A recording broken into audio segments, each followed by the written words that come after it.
traffic.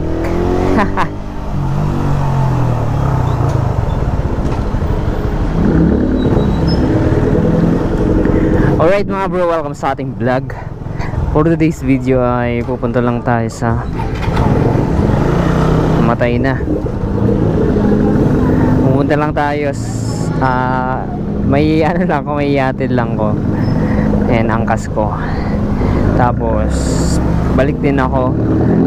So medyo maaga pa kaya makakapag kwentuhan tayo. Pangit kasi pag madilim, 'di ba? Pangit panoorin pag gabi tayo nagba-vlog. Ito medyo maaga pa kaya subukan nating makagawa ng isang vlog para makaano tayo, yan, makapag-update.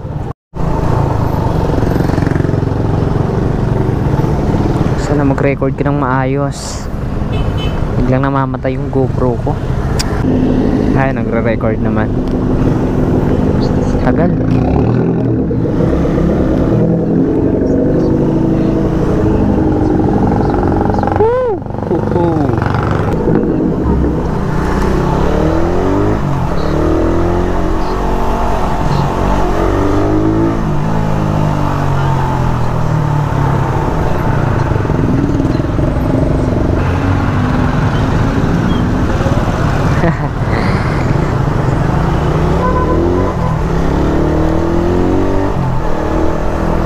Alright, going to Anabu.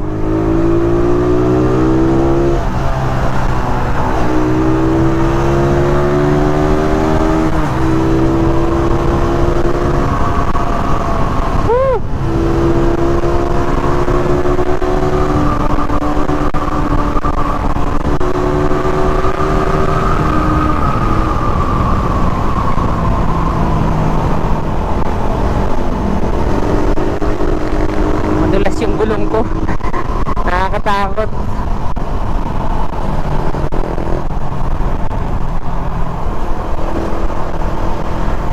Hindi pa ako nakakapagpalit ng gulong. Ito pa yung gulong na nabili ko sa vulcanizing shop, yung stock na pang pang raider, pang sniper, IRC. Madulas to eh. Dito tayo dadaan sa shortcut.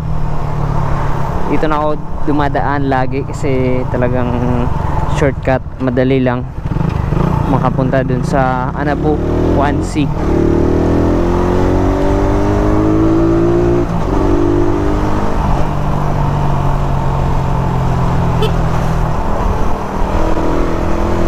Let's go, bilisan lang natin.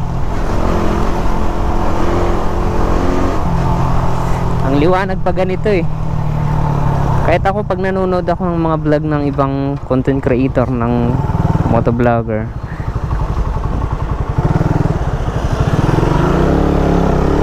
maganda talaga pag umaga.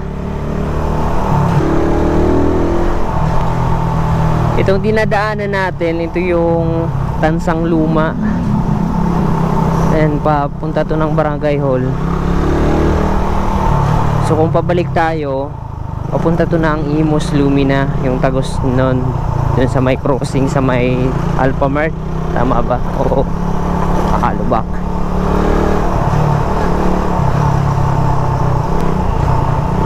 Diba? Saglit lang, nandito na tayo.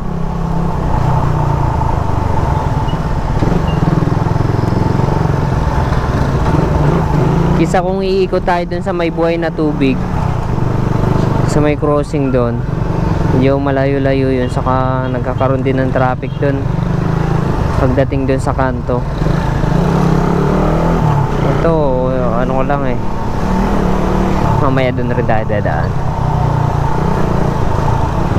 Bala ko bumili ng muffler para dito sa Raider. Anong may re-recommend nyo dyan mga bro, sa may mga Raider carb dyan, yung hindi tayo huli ng enforcer, hindi tayo matitikitan. Kung meron kayong may re-recommend na mga bro, ayan, paki-comment sa baba. Gusto kong palitan to para medyo maingay-ingay tayo konti, yung konti lang. So stock pa kasi to. Ito mga bro, Maraming nagsasabi, maraming dumaraing talaga na dating Raider na nag-change sila ng unit for the sake of comfortability. Ayan, lalo na sa sa mga medyo daddy na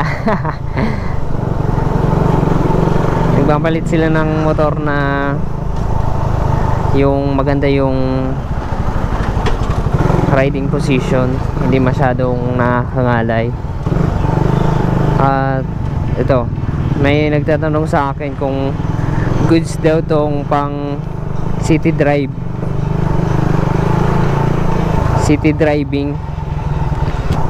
Pero kung ikukumpara natin sa ibang unit, talagang yung comfortability nitong Raider na to pagdating sa city driving, siya alanganin, nakakangalay mga bro, dahil yung handlebar nito medyo mababa, tapos yung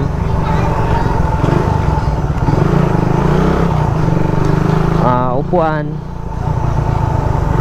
talagang pababa, nakasubsob, ngalay mga bro,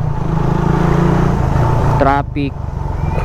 Kaya yung iba mas pinipili nilang mag scooter kasi pibiga na lang sila, preno, yun lang. Ito, kailangan mo mag clutch, biga ng clutch. Anong nangyari? Kailangan mo mag cambio, kailangan mo preno, lahat, dalawang kamay, dalawang paa, kailangan mo siyang gamitin sa manual dito sa Raider. Ang scooter kamay lang napaka basic lang. So nandito na tayo mga bro.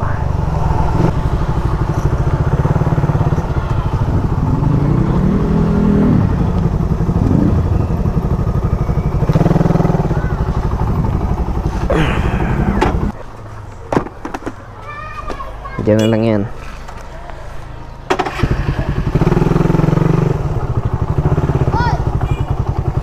Woo!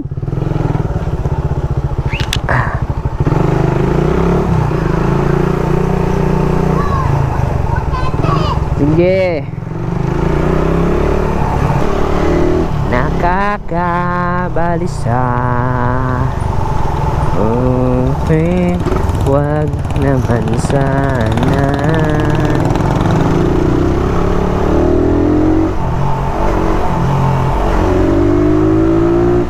Palyadong motor ko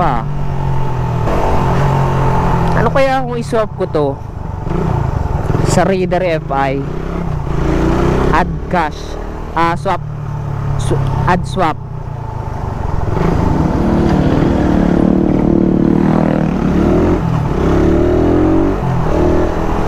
Para maiba naman mga bro. Kaso sayang rin din. Ano bang disadvantage and advantages nitong Raider 150 carb mga bro? So ito, based sa aking experience sa paggamit ng Raider 150 carb at ang aking komento patungkol sa advantage and disadvantages ng Raider Cab 150 sa kanyang model. Itong Raider 150 mga bro, kung bibili mo kayo ng brand new, kung ikukumpara natin sa ibang model, ito ay outdated features na, kumbaga lumang modelo na. So yung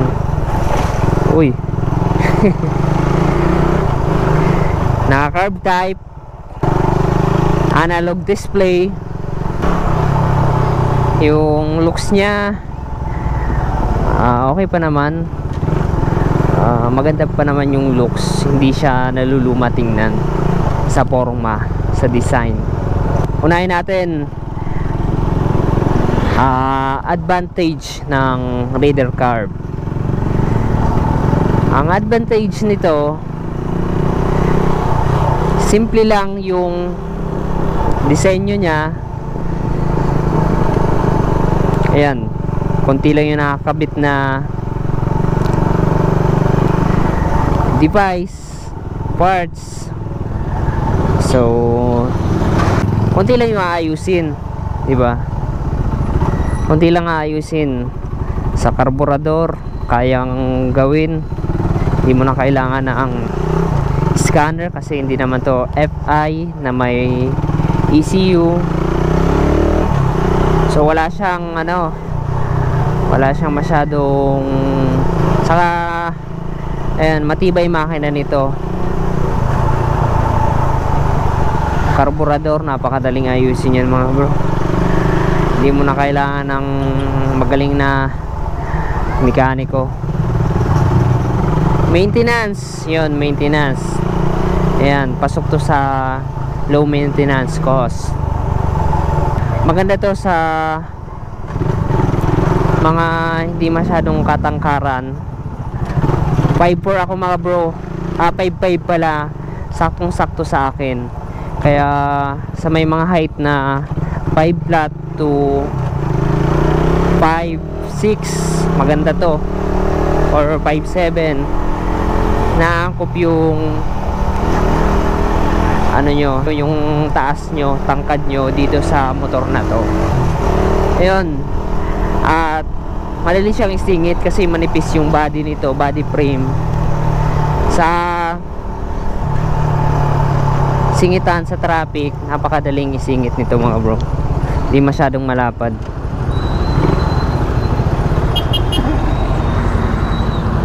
Ito mahirap dito pagtawid kurbada kasi.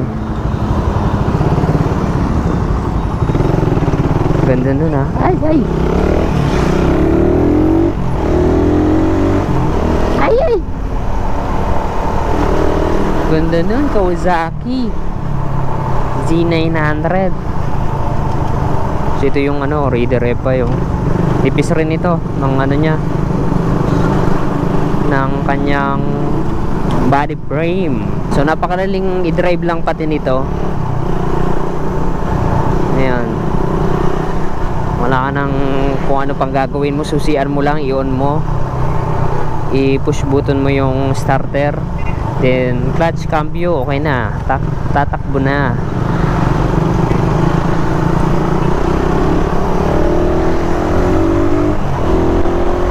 Ano pa? Advantage, ano pang advantage ba nito? Parang wala naman normal lang normal lang na moto. Sa forma, okay, ayun, kasama na yan okay na yung forma niya. Maangas pa rin, sporty looking bike, motorcycle. Nanginginig ang lakas. Disadvantage tayo.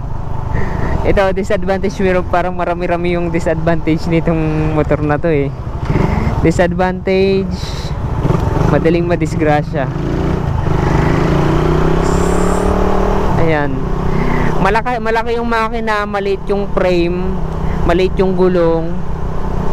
So yung handling niya hindi siya masyadong maganda, madaling masemplang.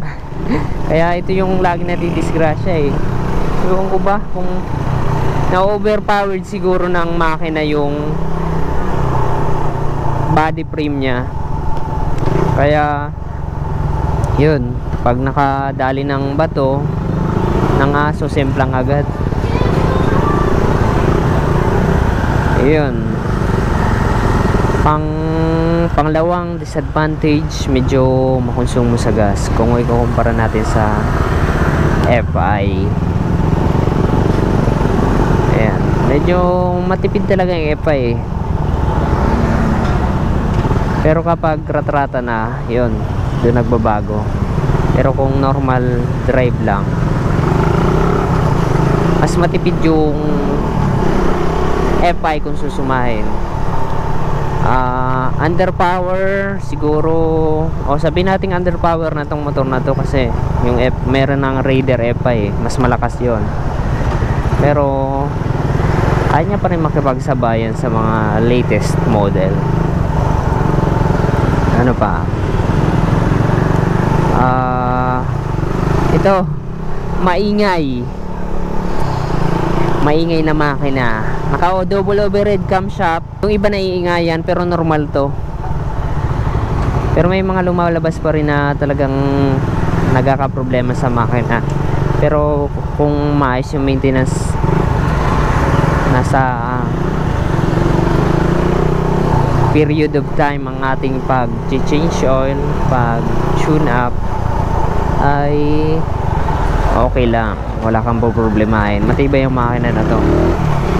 Wala siyang safety features like ABS, wala siya, walang ABS to, walang kung ano charger, walang saksakan ng charger. Pwede kayong magpakabit. Ito, meron tong charging port yung aking cellphone holder, pinalagyan ko na lang pero hindi na rin gumagana eh. Parang nahihinaan rin ako sa charging nitong phone holder, so wala rin. Yung iba kasi meron ng mga charging port na kasama kapag binili mo ng brand new. Ito wala.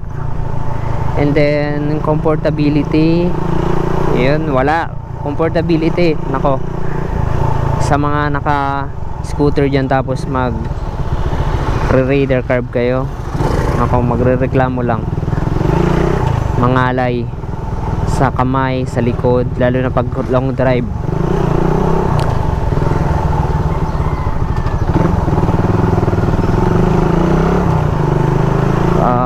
Yun, wala namang masyadong issue, depende na lang sa gagamit. Kasi yung mga tao talaga walang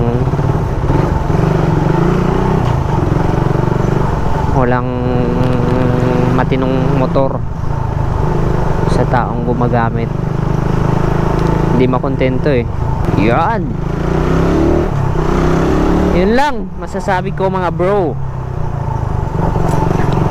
Yun nga pala, kung ayan, brand new, bibili kayo ng brand new, mas mura to compared sa ibang unit. Yan, advantage pa sa mga budget, kapos yung budget. Makakabili kayo nito ng brand new below 105.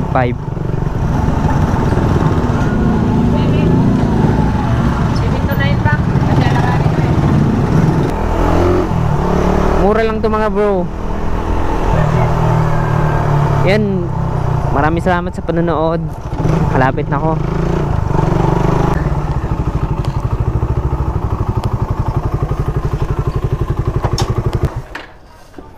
So ayan mga bro, yan si Raider natin.